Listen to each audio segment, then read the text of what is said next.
Himpunan Pesantren dan Madrasah Diniyah atau HIPMA Kabupaten Kudus kembali menggelar fokus group discussion yang ketiga. Agenda ini membahas penyempurnaan rancangan peraturan Bupati atau Ranperbub tentang pesantren dan madrasah diniyah di Kabupaten Kudus. Acara berlangsung pada hari Sabtu 15 November 2025 di Gedung IPHI Cikulol. FGD ini dihadiri langsung oleh Bupati Kudus Sam'ani Intakoris serta Ketua PCNU Kudus Kiai Haji Asrofi Masito. Hadir pula sejumlah tokoh penting yang menjadi narasumber dalam forum diskusi yang strategis ini. Di antaranya Haji Atep Abdul Gopar, Bendahara Umum DPP FKDT, Kiai Haji Abdul Ghaforzin, Ketua Umum Majelis Masyayikh, Kiai Haji Ahmad Badawi Basir, Sekretaris MP3I Kabupaten Kudus, Haji Mukasiron, Wakil Ketua DPRD Kudus, serta Adi Sadono, Asisten 1 Pemerintahan dan Kesra Kabupaten Kudus, dengan moderator Muhammad Nahyal. Dalam sambutannya sebagai keynote speaker, Bupati Kudus Sam'ani Intakoris menegaskan bahwa Ranperbub ini merupakan tindak lanjut dari Perda Kabupaten Kudus nomor 1 tahun 2024 tentang fasilitasi pengembangan pesantren. Kami mohon bisa memberikan masukan kepada kita dalam rangka pelaksanaan kegiatan-kegiatan terutama tindak lanjut Perbub pesantren sesuai dengan Perda nomor 1. Bapak Ibu Mati, tujuan peraturan Bupati adalah yang pertama terwujudnya lingkungan pesantren yang sehat, aman, nyaman, dan inovatif. Kedua, terbentuknya santri yang soleh, alim, mandiri, inovatif, dan negarawan. Ketiga, terwujudnya pesantren yang mandiri. Dari unsur legislatif, Haji Mukasiron menegaskan pentingnya lembaga fasilitasi setelah FGD ini. Ini yang perlu kami tekankan adalah pasal 13 ayat 3. Bahwa peserta didik madrasah diniyah itu adalah peserta didik pendidikan dasar dan menengah. Artinya kewajiban bagi peserta didik pendidikan dasar dan menengah ini menjadi wajib untuk mengikuti menjadi peserta yang ada di Diniyah Takmiliyah.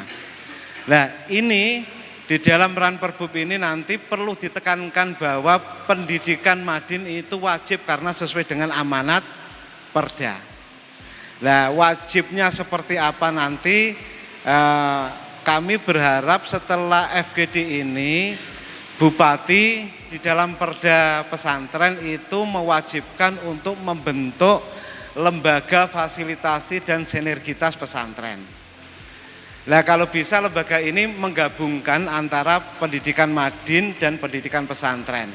Fungsinya untuk memfasilitasi dan untuk mensinergikan kebijakan-kebijakan Bupati, program dan kegiatan OPD.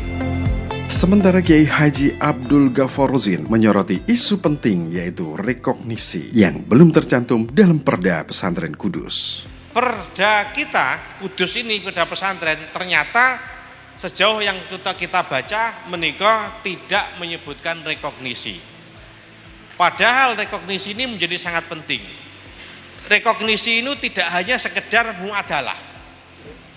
Rekognisi ini adalah pengakuan terhadap pesantren sepenuhnya apa anane, apa adanya.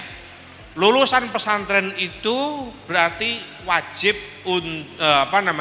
tidak boleh ada pembedaan dari pengambil kebijakan di dalam mensikapi lulusan pesantren di hadapan lulusan sekolah yang lain.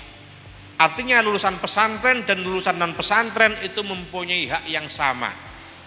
Hak untuk masuk ke perguruan tinggi, hak untuk mendapatkan pekerjaan, semuanya sama. Sementara Haji Atep Abdul Gopar menekankan peluang besar bagi Kudus menjadi pelopor penguatan madrasah diniyah takmiliyah melalui regulasi ini. Mudah-mudahan dengan adanya Ranperbub ini adalah salah satu langkah pemerintah daerah dengan DPRD untuk bagaimana mengangkat jati diri diniyah takmiliyah supaya ada nilai perhatian dari pemerintah secara maksimal.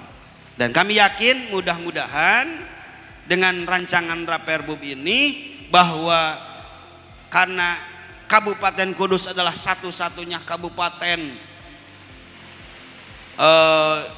yang memberikan perhatian yang terbesar di Indonesia, dan mudah-mudahan Perbubnya juga bisa mewakili apa yang tadi saya sampaikan. Dan mudah-mudahan ketika ini sesuai dengan arah itu, jadi bukan hanya menggarap satuan pendidikan, tetapi juga menggarap yang program pendidikan di tingkat WUSTO kepada sekolah SMMTS terutama SMP, minimal misalkan sekolah negeri dulu. Jadi guru diniyah masuk ke sana, mengajarkan pendidikan diniyah.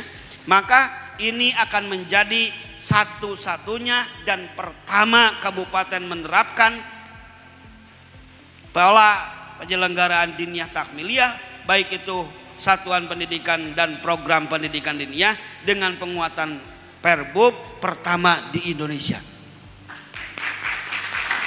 Secara prinsip arahan pimpinan dalam ini dari Pak Bupati itu adalah akan semua mengakomodir permasalahan-permasalahan terkaitan dengan pengembangan. Ini kan sebetulnya aset bangsa terkait dengan sumber daya manusia. Lepas dari pendidikannya formal atau non formal atau terkait dengan pengakuan atau rekognisinya tadi, kalau kita mengacu di Perda di Kudus yang rekognisi itu terkait dengan pesantren itu adalah baru di tingkat kepala desa, Pak. Kepala desa yang dengan minimal ijazah SLTP atau sederajat. Ini Bapak, dan sekali lagi kami mohon masukan dari Bapak dan Ibu sekalian keterkaitan dengan baiknya keduaran Perbub ini, baik Perbub pesantren maupun Perbub madrasah. Kiai Haji Ahmad Badawi Basir menegaskan bahwa pendidikan pesantren memiliki kekhasan tersendiri. Di pesantren, santri tidak hanya belajar kurikulum, tetapi juga belajar dari lingkungan. Di pondok saya itu ada namanya takhasus, kelas 1 sampai kelas 6. Ijazahnya podo karo aliyah dan sudah dipakai kemana-mana itu, Pak. Nah, sudah dipakai untuk di UNER, di mana-mana pakai. Karena di dalam ijazahnya itu ada bahasa Indonesia, ada matematika, ada IPA, ada ini. Nah setelah kelas 6 selesai dia bisa baca kitab, bisa hafal Quran. Nah itu ada lagi 5 tahun bagi mereka untuk ngabdi, belajar jadi kiai. Mboten kula gaji, jenenge santri luhur. Pelajarannya apa? Ya ngaji karo kiai pokoknya. Ya pokoknya kula niki ngajine Ihya Ulumuddin, Fathul Wahab, terus ini, aku sering diajak pergi seminar. Nah, udah 5 tahun ya ora tak wehi apa-apa. Karena di pesantren itu selain belajar pada kurikulum, belajar pada pengasuh, juga belajar terhadap lingkungan. Saya pernah bersama profesor-profesor, kenapa Kiai? Bedanya apa pesantren dengan kampus? Jauh. FGD berlangsung dinamis dengan masukan-masukan konstruktif dari pimpinan pesantren, pengasuh madrasah diniyah, serta akademisi yang hadir. Semua berharap peran Perbub ini benar-benar menjadi pedoman yang adil, berpihak, dan mampu memperkuat ekosistem pendidikan keagamaan di Kabupaten Kudus.